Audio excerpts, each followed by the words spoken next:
Tak vážení priatelia, vítam vás na YouTube kanáli EC Michalovce. Ja tu vítam dneska vzácnych hostí z Dolného Kubína. To je náš bývalý pastor Štefan Rendoš a jeho manželka Sumbal. Vítam vás na pôde metodistickej cirkvi v Michalovciach. Prvá otázka, skôr než sa dostaneme otázkam ohľadom viery je Števo, ako sa máš, ako si prežil dnešný deň? Mám sa dobre, celkom som rád, že tu po dlhšej dobe sa mi podarilo prísť do Michalovec, takže aj mali sme celkom chutný obed. Super. Čo vlastne robíš tu v Michalovciach zo Sumbal? Tak okrem tohto rozhovoru som si prišiel tu kúpiť oblek do jedného môjho obľúbeného obchodu. Nebudem menovať značku. Jasne, nebudeme robiť reklamu. OK, spýtam sa Sumbal, how do you feel in Slovakia? I feel so much good and so blessed that I am with my husband. Okay. Have you ever been in Slovakia before? No, I come here first time. First time, hey? You visited any Slovak cities, Vysoké High Tatras? Yeah, not High Tatras, but I think here. Západné Tatry sme boli. Aha, jasne. Or Bratislava City, or Žilina, Košice. Okay. How do you feel like pastor's wife? I feel so much blessed. Yeah. Okay.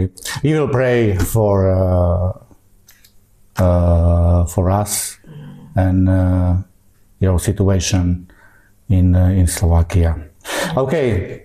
No tak ideme prvej otázke, tak mnohí ťa v našej cirkvi poznajú ako kazateľa, ale pre tých, čo ťa nepoznajú, ako to bolo vlastne s tvojim obrátením, Števo? Vlastne si veril od začiatku ako mladý chlapec, alebo to bola nejaká cesta? U mňa to bola určite cesta, i keď ja som vyrastal vo formálne katolíckej rodine, ale také osobné obrátenie som prežil keď som mal 17 rokov na jednom kresťanskom tábore, detské misie, kedy som naozaj prežil taký Boží dotyk.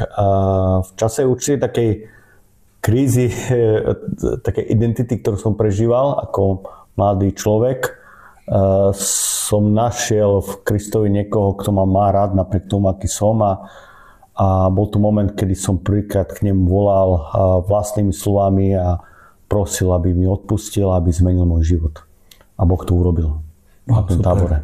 Super. Bol nejaký taký človek, ktorý ti vlastne pomohol pri tom obrátení, alebo to bol? Myslím, že práve boli to viacerí takí tí vedúci na tom tábore, či to bol môj skupinkový vedúci Marcel, alebo hlavný vedúci tábora Vojto Sirkovský, niektorí ho poznáte. Showman.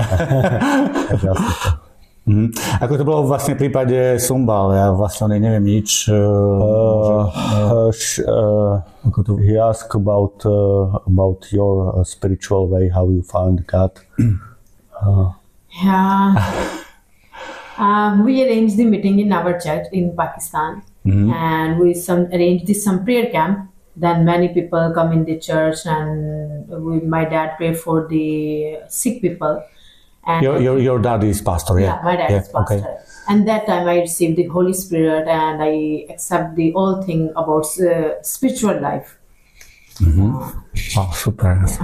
And all family is Christian? Yeah, all family is Christian. Okay. Dobre, tak poďme teraz na druhú otázku. Neviem, pri svojom obrátení si sa vlastne chcel stať hneď kazateľom, alebo si mal nejaký sen, alebo chcel si byť niečím iným? Keď som sa obratil, tak určite som vedel, že chcem slúžiť Pánu Bohu nejakým spôsobom a určite som vedel, že nechcem byť kazateľom.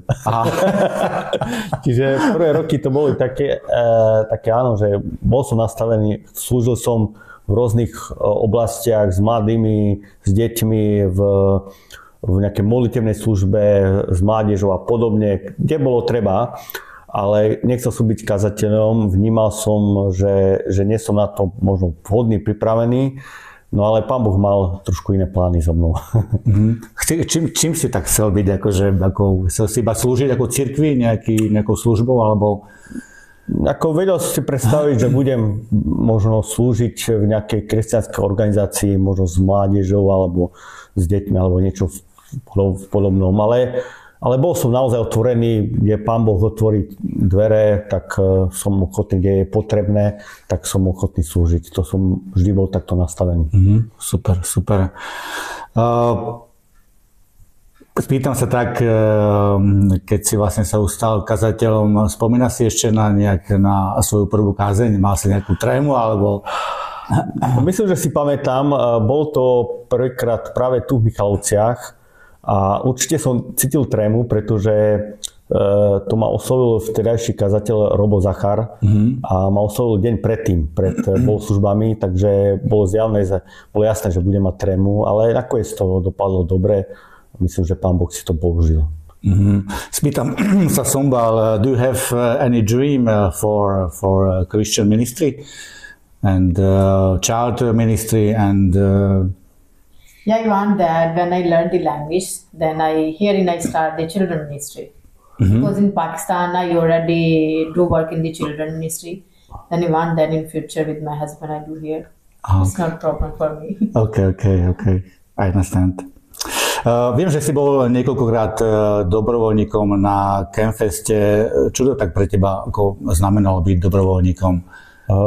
Väčšinou som tam slúžil v modlitevnom týme a myslím, že bolo to o niečom inom, ako keď je človek iba účastník toho Campfestu.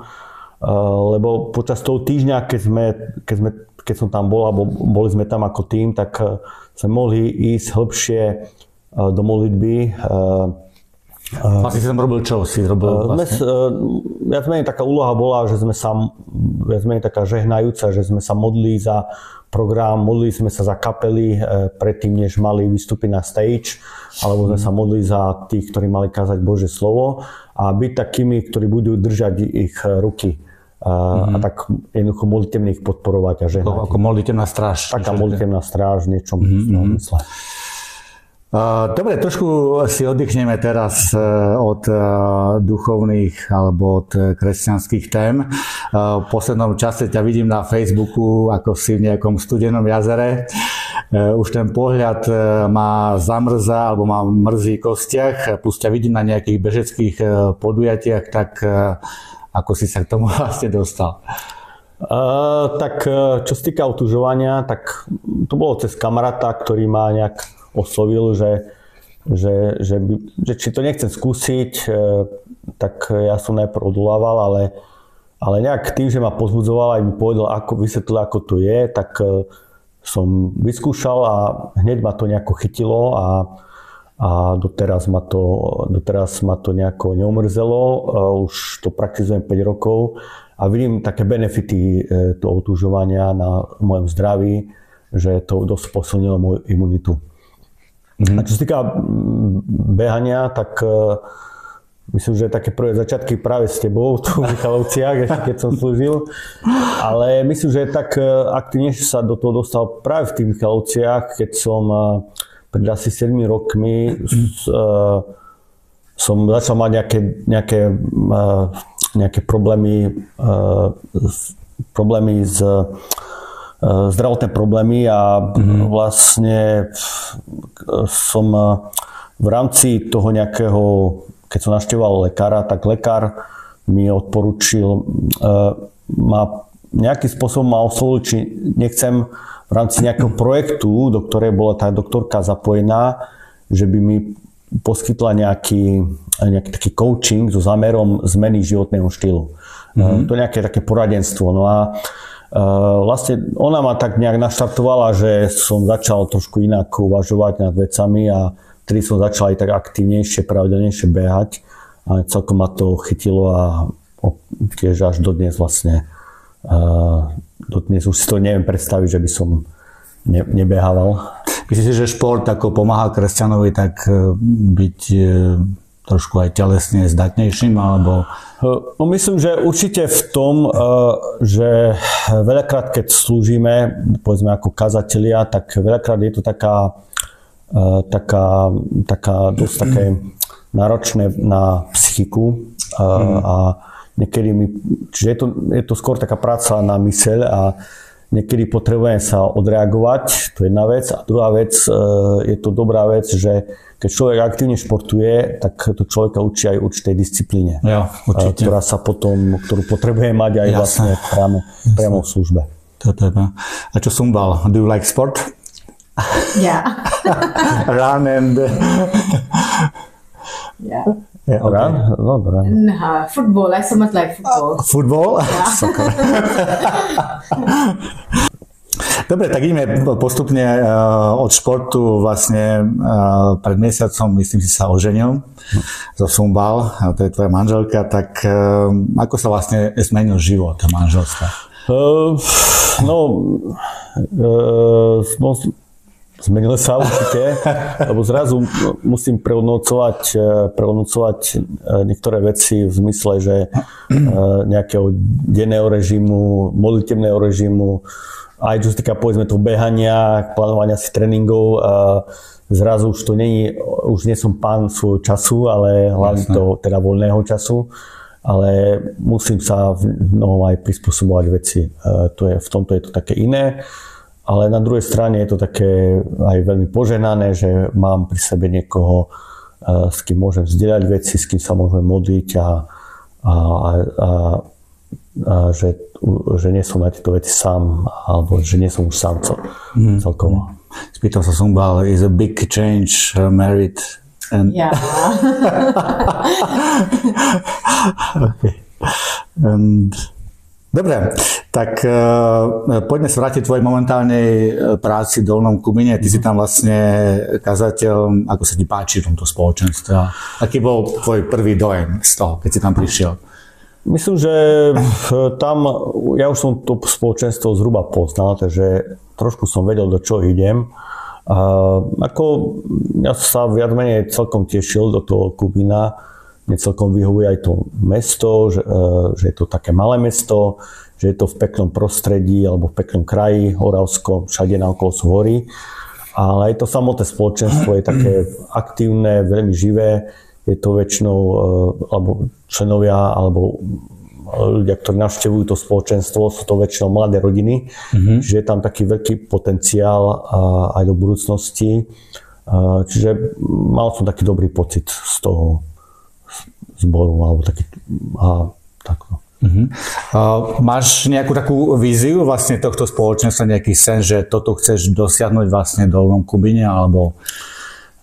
Myslím, že ako našou víziou celkovo to spoločenstva je tak, že chceli by sme byť takým zborom, ktorý inak prinesie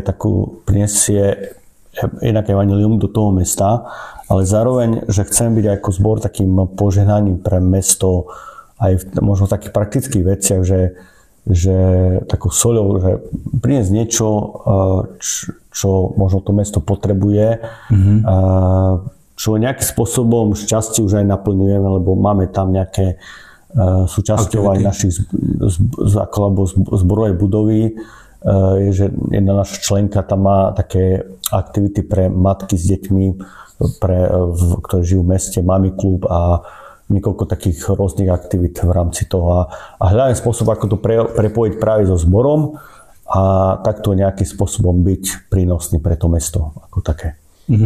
Myslíte, že cirkev v dnešnej dobe má čo ponúknuť napríklad mladej generácii, alebo... Ja si myslím, že určite, lebo a naozaj evanjelium je stále platí to, že evanjelium je Božou mocou na spasenie každému, kto verí.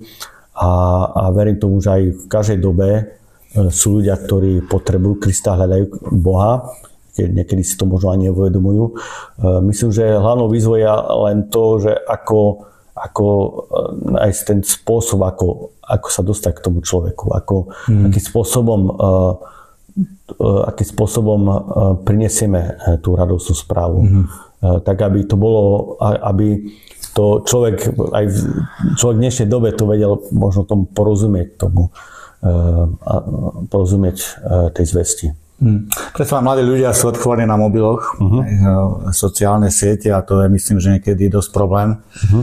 sociálne siete, ako ovplyvňujú mladú generáciu. Ja to vidím, či už u nás v práci, alebo keď sa stretávam s mladými ľuďmi, že sociálne médiá sú dosť problém a vlastne, čo sa týka takých vecí, alebo pohľadu cirkvi na mladých ľudí, tak tam musíme určite, aj možno, že takými vecami, ako teraz robíme, vlastne takýmito podcastami osloviť mladú generáciu aj skrz takéto veci. Dobre, poďme na poslednú otázku. Čo by si poprial všeobecne cirkvi na Slovensku? Nielen metodisticky, ale všeobecne. Ktorým smerom napríklad by sa mala uberať cirkev a či možno, že tak cirkvi chýba najviac? Asi dve veci by som spomenul. Prvá vec je, že stále platí to, že našou hlavnou úlohou je priniesť tú radostnú zvesť, evanjelium k ľuďom, ktorí sú stratení a ktorí sú bez Boha. To je hlavná základná výzva, akýmkoľvek spôsobom priateľným, proste to je naša úloha. Ale aktuálne tá druhá vec je tá, že keď vidíme možno, ako spoločnosť je veľmi rozdelená, polarizovaná, vidíme tam veľa možno hnevu, až nenávisti, možno až strachu a veľakrát sa to dostáva až do cirkvi, takáto rozdvojenosť alebo rozdelenie. A že my potrebujeme nejakým spôsobom zmeniť takéto nastavenie, to, že takéto bojové nastavenie, zmeniť na nastavenie, áno, že ja si chcem úctiť toho druhého, napriek tomu, že možno máme rôzny pohľad na niektoré veci, na politiku alebo na niektoré možno aj teologické otázky alebo čokoľvek, ale mať vždy také nastavenie, áno, že toto je môj brat, toto je moja sestra a chcem mať taký postoj pokory a také úcty voči tomu môjmu bratovi, že vidím ho alebo ju ako niekoho väčšieho ako ja. A že chcem mať také nastavenie, že chcem mu slúžiť napriek okolnostiam. Super. A to vnímam ako takú veľmi aktuálnu výzvu pre cirkev bez ohľadu na názov alebo cirkev s veľkým C. Super. Tak ďakujem Števo aj Sumbal, že ste si našli čas. Ja si toho veľmi cením, lebo viem, že život manželstva nie je jednoduchý a ako si spomínal, niekedy ten čas človek musí nájsť aj na takéto veci a som veľmi rád, že ste tu. Ešte by som tak mal jednu otázku na Sumbal. How do you say God loves you in Pakistan? In Urdu, God loves you. खुदा मोहब्बत है. Once more. खुदा मोहब्बत है. खुदा मोहब्बत है? Yeah, खुदा मोहब्बत है. Mohabbat है. Aha, okej. Dobre, tak to bude taká vsúka. Ja vám ďakujem ešte raz za návštevu, no a ja sa teším na ďalší podcast. Na budúce to bude spisovateľ, ktorý napísal už 5-6 kníh a volá sa Daniel Zajac.